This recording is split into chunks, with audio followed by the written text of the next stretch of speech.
back to my channel. My name is Nicole Lisa Ndlovu, or you can call me Nikki Lisa if you like. As you can tell by the title, this is a chit chat, get ready with me. So I'm going to be talking about everything adulthood, being in my 30s, no, being 30, because let me not make it seem like I'm 38 or something. Being 30 and what I've learned in my 20s, life in general, like the hardships, the good times, everything. I'm truly grateful for all of you that have subscribed, that have liked, and that always comment. And if you haven't, this is your time to subscribe. It's absolutely free, no charge, but just supporting a girl's dream. Anyway, without rambling on, let me start with my makeup. I'm going to be doing my normal makeup routine, which is basically the same. I am your basic girl, and I did somewhat of a tutorial, so if you want to see that, you can click on my other video. I will insert it.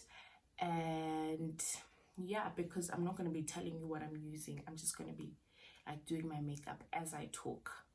So yeah, let's start with being 30. So I turned 30 like, what are we, like a month ago. So it's been about 2 months, to be honest. It's been about 2 months, and it feels good to be 30, but obviously, like, the older, I feel like the older you get, and like in this age, when you're transitioning from your 20s to your 30s, you realize how real life is, how challenging life is, and things like that. You know, it's not, you realize that it's not all rosy and perfect, and I feel like that's what I've been going through. So let me tell you something, the background, before I just like start into it. So I moved out of home when I was 18 or 19, if I'm not mistaken, and I stayed by myself for a bit because I was now working, and I was working, like, I had a good job and I could afford it, so I moved out. But I think I was too immature then, and I didn't stay for long. Then I went to varsity, where I was staying like in a commune, things like that. And then I moved, then I came to SA, which I stayed with my brother for a bit, my brother and his family for a bit. And then I I stayed with my friends also for a bit. And then I moved into a commune. So the commune is where I stayed like 4 years. I stayed 4 years in the commune, and it was like my landlord had his family there, and we like shared half of the house. So it was other ladies and then my landlord's family. So it was a big house, and we were always like a lot, not a lot, but well, a lot, like there was always someone in the house. So it didn't seem like I was staying by myself. It seemed like I was staying with family, you know, because the people became family. So yeah, so now I've been staying by myself, and I think it was the perfect time for me to stay by myself. It's been a few months, it's been about 6 months or so, I'm not sure. It's been about 6 months, and it's really been such a good thing, because I realized how much I needed this. Like, I realized how much I needed time for myself. I needed quiet time. I needed to shut out everything and be by myself, and like really listen to my thoughts and listen to myself. Moving here and staying by myself, I've gotten a lot of time to be with myself and really listen to my thoughts, discover myself. And most of the time, what I spend doing is I like listening to podcasts, and I like listening to these YouTube videos about self-discovery and things like that. And I feel like in this space of 6 months of me staying by myself, I really have learned a lot about me and seen the bad side and the good side, and seen what I really need to change about myself. And I think that is so important, which is like what I'm gonna give as advice. Like, staying by yourself is very important. You learn to be independent as well, and you learn to be comfortable with being lonely, because I feel like for the longest in my life I was not comfortable with being by myself. And yeah, it's taken a lot.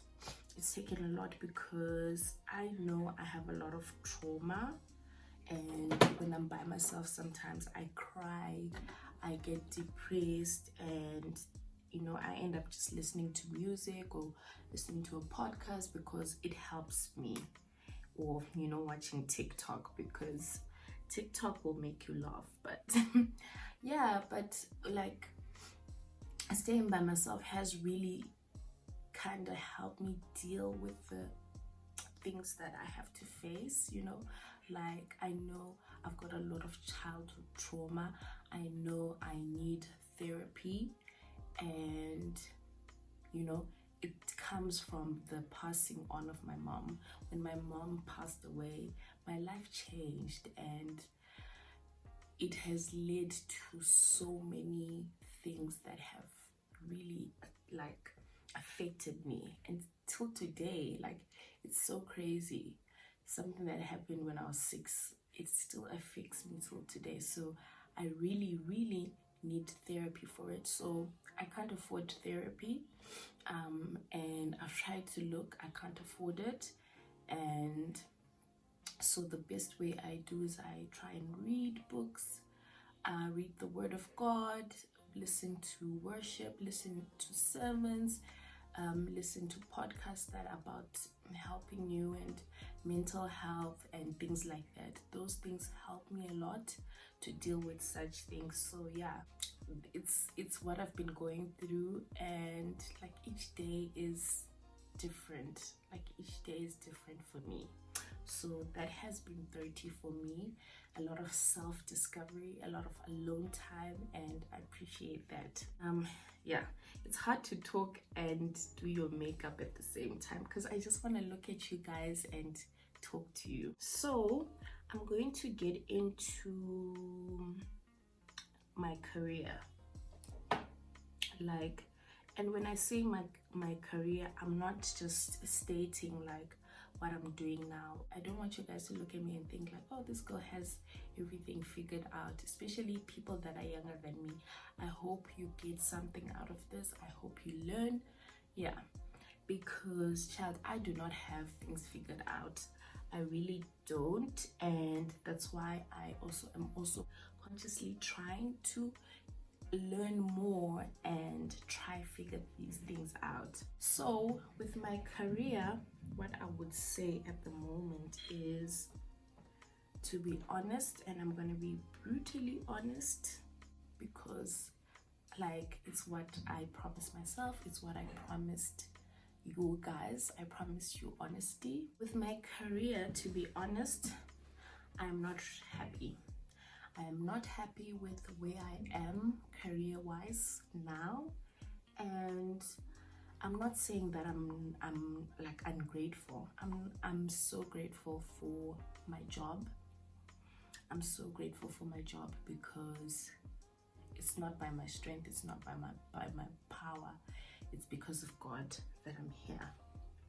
I am undeserving, but He chose to give me this job, and I've been working at my current place for 5 years. So let me explain when I say I'm not happy. So what I'm doing at the moment, I can't say that this is the life that I want to live for the rest of my life. That would be a lie.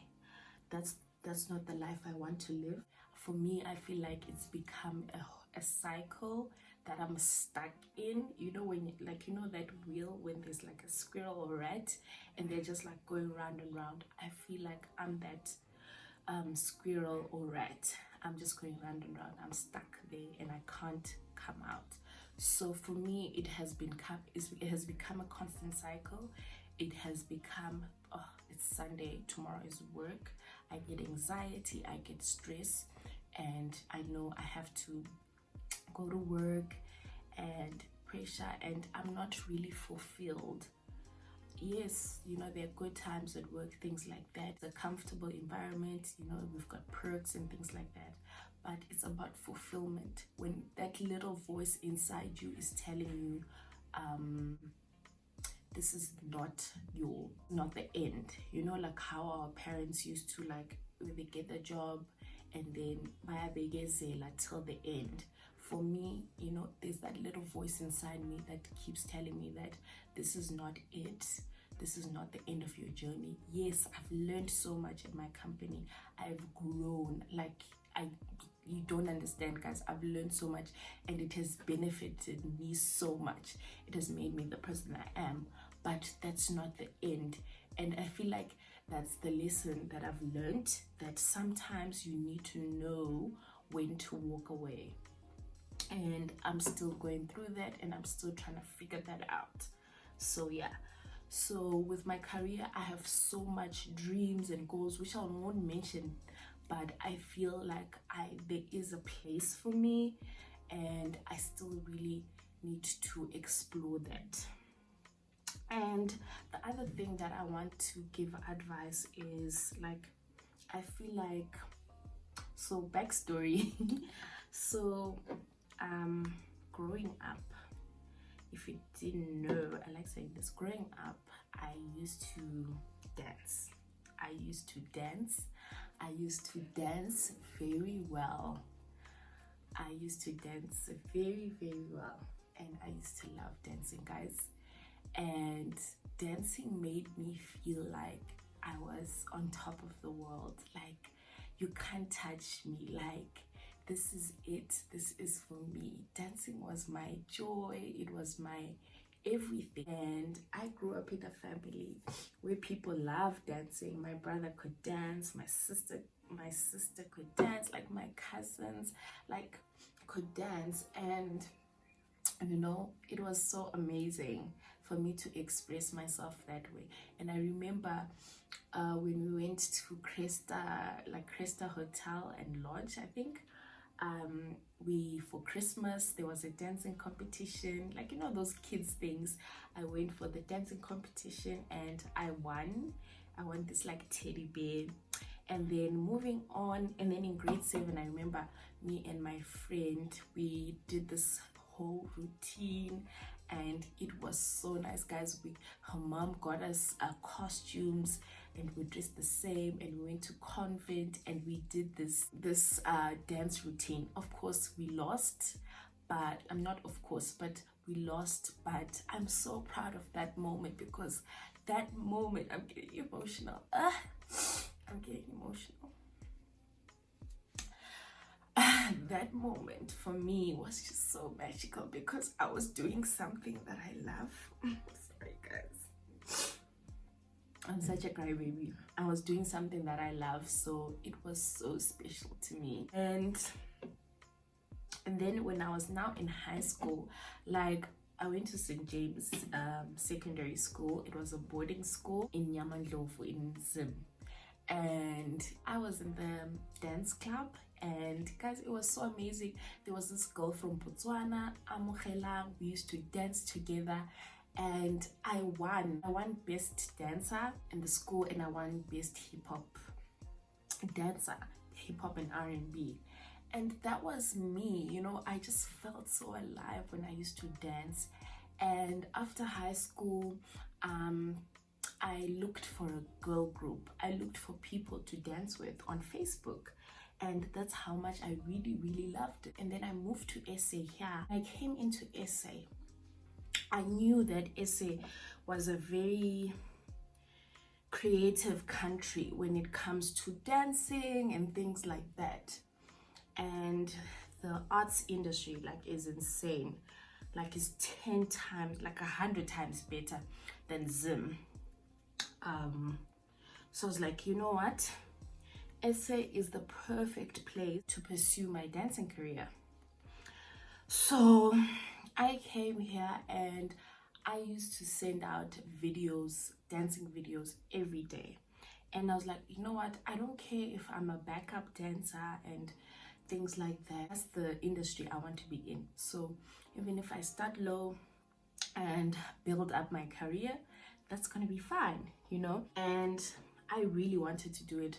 I remember my niece used to take videos of me and I would send out the videos. I would look on Gumtree, I would search the internet, and I never really got a response because I don't know why, but I guess it's also a hard industry to crack, especially like here most people are doing it.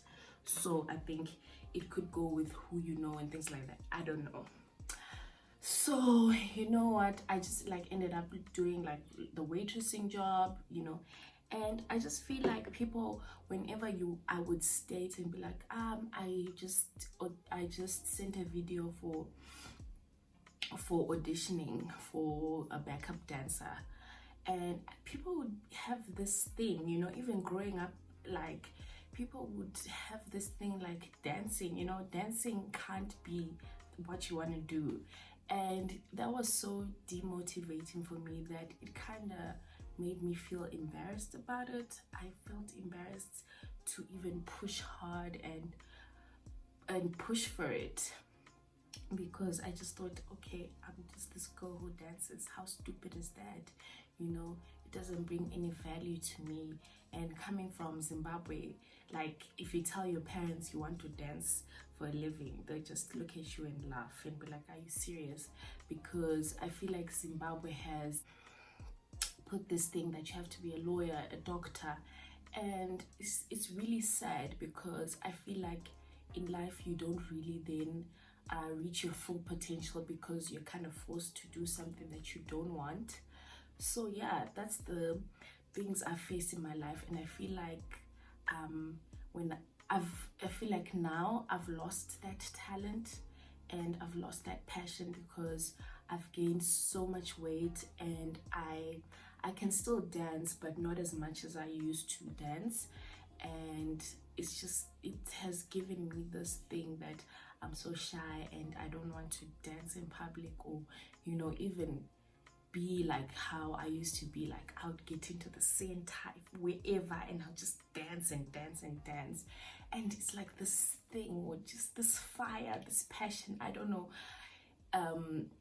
if you understand me, but I just want to give advice to someone out there.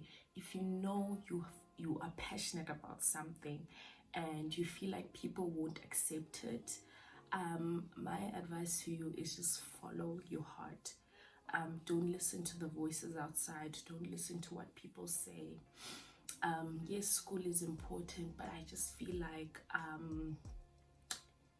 if I had pursued my dancing career, I think I'd be far away, because I look at people that do dance so much and they've done so much. Like my vision, I really wanted to have a school of dance and have kids and help them dance, and there'll be different genres and things like that, because that's how I express myself, you know. So I lost that, and something died within me. Something died, and I would never want something like that to happen to someone I know or love, or anyone out there. So like, if you have a passion and you're serious about it and you believe in yourself, go for it. The sky is the limit, and you know, God will open doors for you. So yeah, that's the career part.